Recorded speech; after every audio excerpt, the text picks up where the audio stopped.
Coming up tonight, the Prime Minister calling the state of crime alarming as hundreds of guns seized by police in a bid to stem the tide. Plus, a progress report on classroom renovations as the countdown is on to back to school.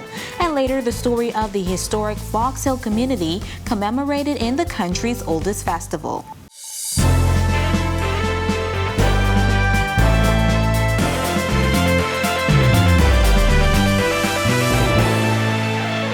Welcome to our news and thanks for joining us. I'm Jamila Mizik. Alarming is how Prime Minister Philip Davis is describing the current crime situation, adding his government plans to place more emphasis on prevention than detection. His comments come as police are reporting a 21% increase in murders. More than half of the 85 people killed so far this year were out on bail. Alarming. And we don't embrace it, and we're going to do all that we can to try to reverse that trend. And we start not from after the murders have taken place.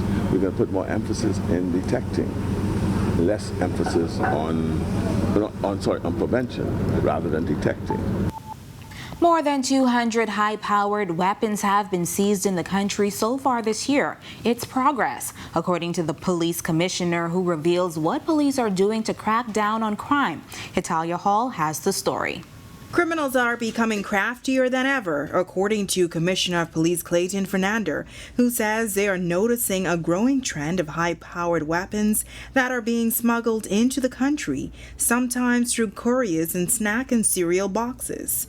Firearms are still the weapon of choice for most criminals, and as for the vehicles that are being used, the COP says suspects are using their artistic skills to disguise vehicles. That same vehicle we discovered was taken in another armed robbery. So they were using that again to rob somebody else. Gang violence continues to be a concern for police. Some of the young men don't know who's the commissioner of police, and they don't care about it. The individuals, what we call the senior criminals, the trend is that they're using them, the young people, put a weapon in their hands and said, see that fella guy in there, I want you to watch him for a day or two. I want him dead. Police suspect that gang violence was to blame for a violent incident that remains unsolved. More than 1 year after, 6 men were shot and killed in a mass shooting on Jerome Avenue.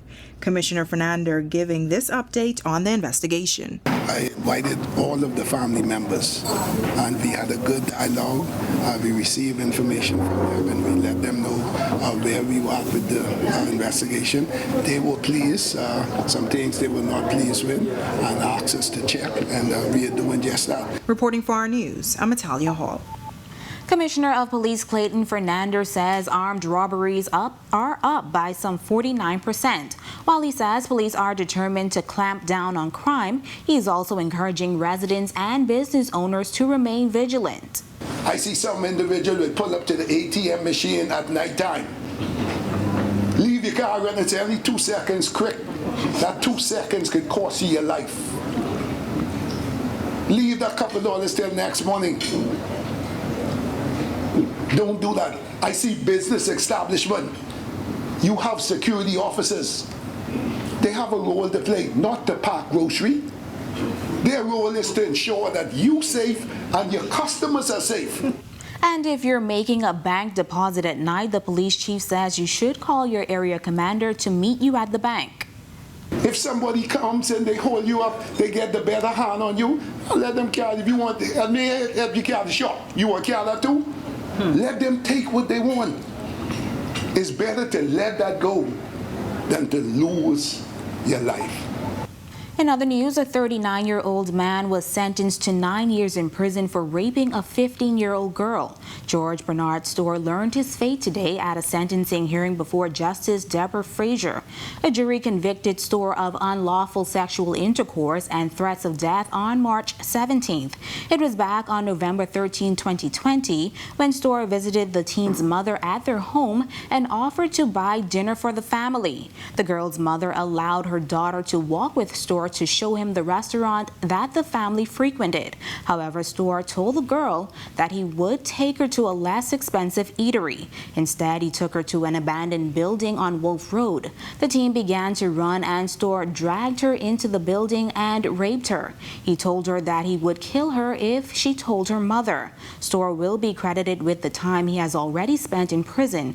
He will serve a 1-year sentence for the death threat at the same time.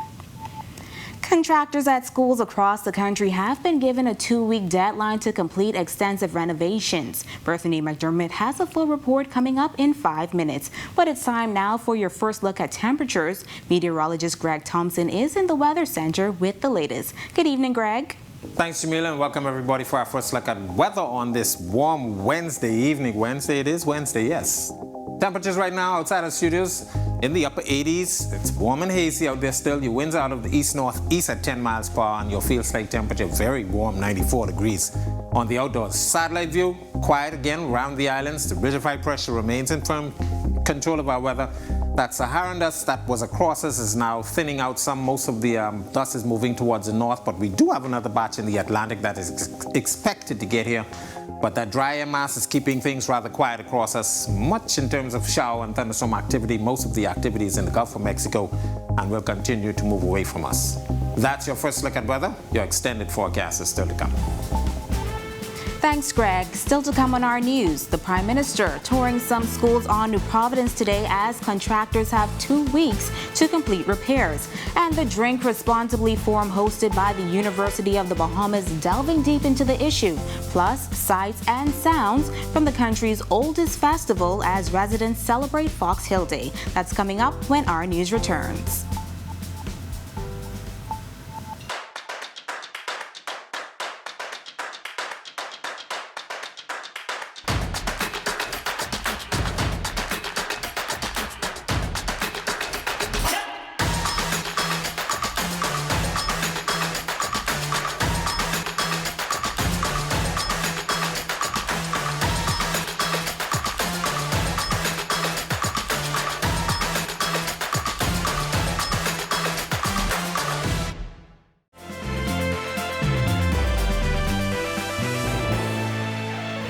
Contractors have been given a 2-week deadline to complete extensive renovations at 8 schools across New Providence and several family islands. A delegation led by the Prime Minister toured those schools today. Bethany McDermott reports.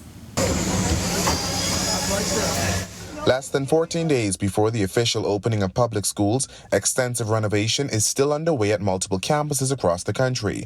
Prime Minister and Minister of Finance Philip Davis led a tour of several New Providence schools today where contractors are still hard at work. Education Minister Glenys Hannah Martin giving the assurance that all school repairs will be completed by August 22nd. We're trying very, very hard, but a lot of this work is substantial. It's substantial. This is not just painting a door or putting a nail in the wall. The 8 schools being renovated include Government High School, T.A. Thompson Junior High, and Sybil Strachan Primary School, among others. Prime Minister Davis stressing the importance of the improvements ahead of the new school year. I just want to thank the Minister of Education and Minister of Works for their commitment to ensuring that our venue from which teachers are to impart knowledge and students receive that knowledge and learning is in an optimal situation. Some of the schools have undergone major structural upgrades like improvements to stairways, balconies, and foundational work. As for the cost, I will be able to tell you at the end of this process what it is. But I think that the resources invested have been significant. They're worth it. They're for the children of this nation. Now, Works Minister Alfred Sears detailing some of the amenities in schools like this and Government High School, which among other things includes an elevator, which he says is to make access easier for people in the disabled community. That we are in compliance with the Disability Act.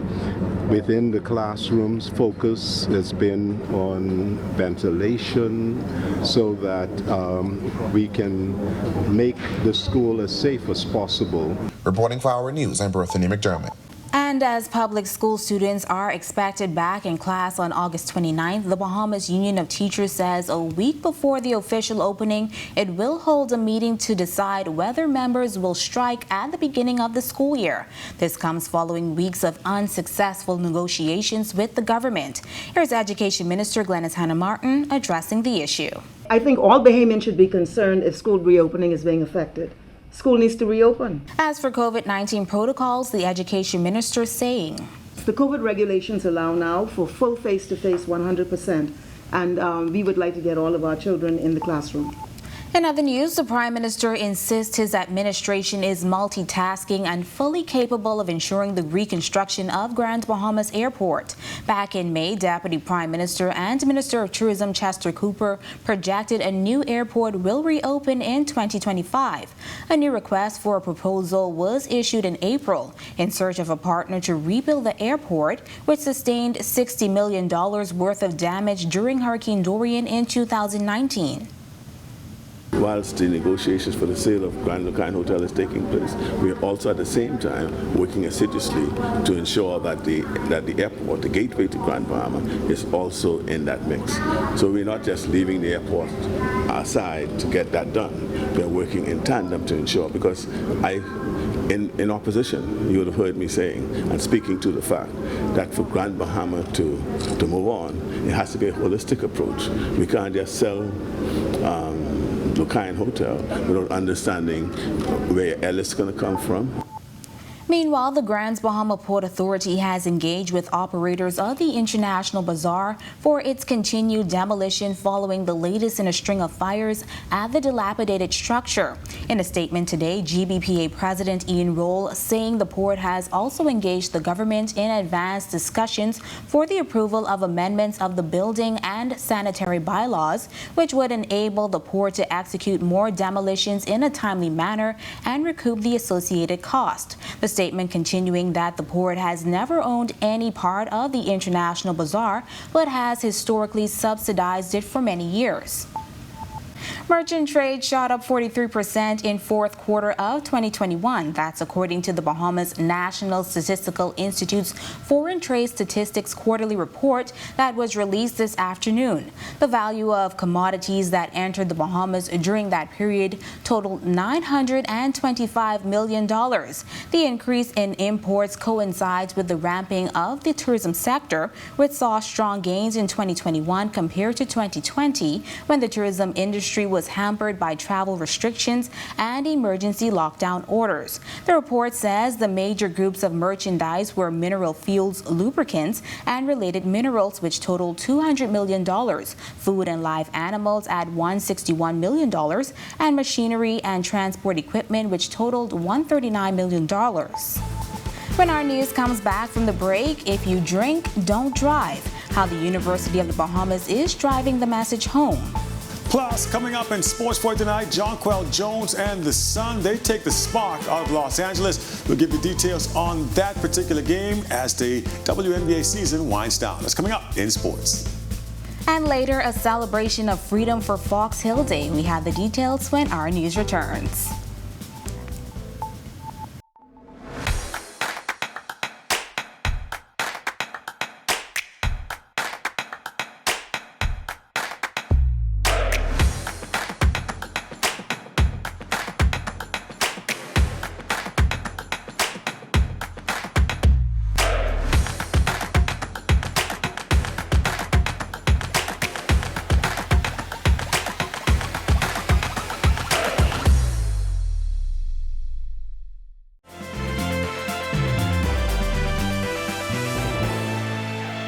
This is our news. Welcome back. Responsible drinking was the topic of discussion at a University of the Bahamas forum this afternoon. The institution partnering with Commonwealth Brewery Limited and other corporate partners to host a responsibility forum focusing on education and awareness. Megan Shepard reports. Now, Naisha Ellis of the newly formed First Year Experience Department says that today's seminar is just a first in a series of initiatives geared toward helping students transition smoothly into the college atmosphere. She says she understands that students will come to college with an expectation of partying. However, today's focus is to ensure that they do it smartly and responsibly. We just want to ensure that we are creating an environment for them to understand that if they do drink, there's a way to be responsible with the non-alcoholic beverages, and ensuring that they're being responsible and taking their safety and the safety of others into consideration here at the University of the Bahamas. Public Relations and Brand Specialist for the University of the Bahamas, Renbert Mortimer II, notes that back in 2017, the university made it a policy that all students be educated about the campus's drinking policies. We're a dry campus, but there are forms and registers that you have to go through in order to have a campus event that has alcohol. Heineken brand manager Michael Munnings and corporate relations and sustainability manager for CBL, Kendria Ferguson, both say they're pleased to spread the message of responsible drinking. Heineken 0.0% is being touted as the world's leading non-alcoholic beer, and they say they plan to take the message to the entire community. Next week, we're going to have something called Responsibility Day, and so I'm excited because we get to take Heineken 00 and our team, as well as some volunteers from UB, to the streets. Reporting for Our News, I'm Megan Shepard. Jonquel Jones and her Connecticut son looking to get back on the winning track in Los Angeles. Here's Marcellus Hall. All right, thanks a lot and welcome to our sports, everybody. I'm Marcellus Hall. Jonquel Jones and the Connecticut Sun now trying to maintain as the WNBA season winds down. Coming off a loss to the Chicago Sky, they were looking to bounce back as they took on the LA Sparks in Los Angeles. Let's take a look at the highlights. Jonquel Jones and her Connecticut Sun on the road last night, taking on the LA Sparks, looking to get back on the winning track, and they would get it done. Jonquel Jones, 21 points in the Suns' 97-71 win over the LA Sparks. The Sparks have now gone 7-9 at home, LA 5-5 in one-possession games. Suns, meanwhile, 11-6 on the road. Connecticut ranking second in the Eastern Conference with 20.9 assists per game, led by Alyssa Thomas, who's averaging 6 of those in the contest. Meanwhile, like we said, Jones averaging 15 points a game, 8 rebounds for the Sun. Letitia Hadman, she's one of their key players as well, averaging 2.4, made 3-pointers over the last 10 games for Connecticut. Sun looking to see what they can do now as their season continues, and they will have a game later on this week. We'll keep you posted on that, and of course keep you posted on Jonquel's next game. And that is it. Your look at sports here on this Hump Day Wednesday. I'm Marcellus Hall. Back to you. Still ahead on our news tonight, a celebration of freedom in Fox Hill for Fox Hill Day. And keep your umbrellas close as spotty showers and thunderstorms are in the forecast. Greg is back in the Weather Center with your extended look. It's all coming up when our news returns.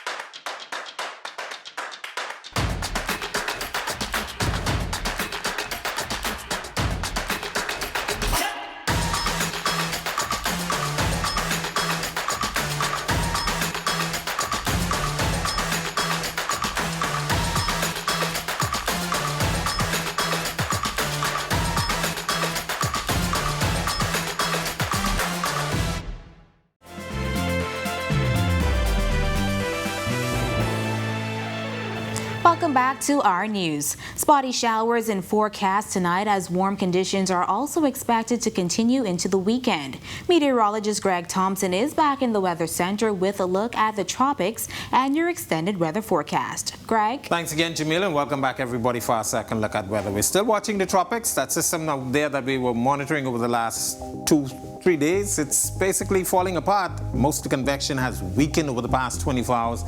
That's all due to some dry Saharan air mass, which is inhibiting convection.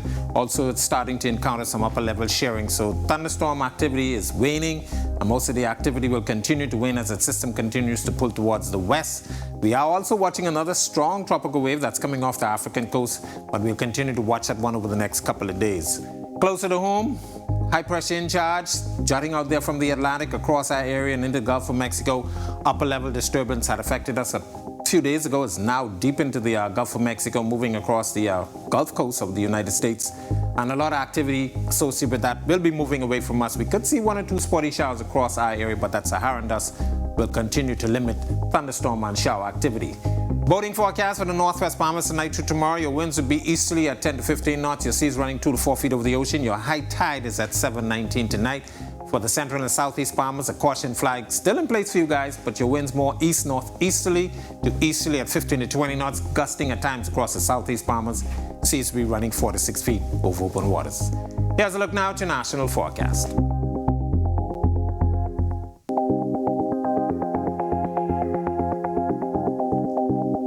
In your extended forecast over the next 7 days, quiet weather, spotty showers in the forecast. All in all, it's going to be very dry and very quiet until the weekend. We could see an uptick in some shower activity across most of the islands as a little disturbance gets into here, but it should be very warm for the next several days. That's a look at our weather. Have a safe night, everybody. Thanks, Greg. It is the oldest festival in the country. Fox Hill Day, recognized on the second Tuesday of August each year, commemorating the freeing of enslaved Africans in the Bahamas. Yesterday's festivities kicking off with a service at St. Paul's Native Baptist Church. Amen.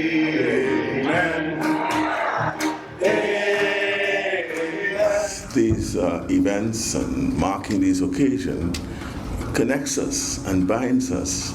And we need to appreciate it because it's more to us than just what we see.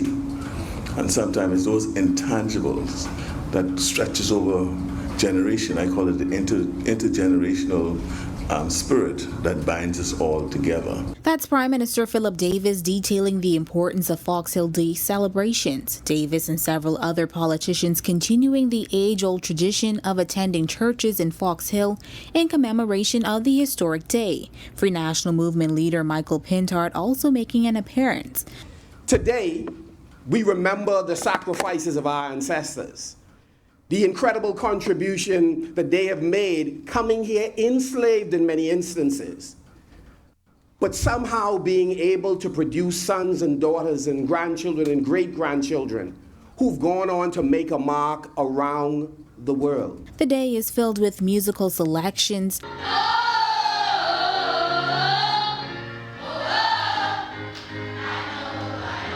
dancing and recitations at the various churches. Member of Parliament for Fox Hill, Fred Mitchell, also making good on his promise by presenting the churches with a sizable donation. The first is to deliver this check, which promised them $5,000. So, you know, I didn't quite make that, but this is down payment. If you want to get another look at that story and all of today's top stories, be sure and visit Our News Bahamas on Facebook. With that, we thank you for joining us for Our News Tonight. On behalf of the entire team, I'm Jamila Missick. We'll see you right back here tomorrow night.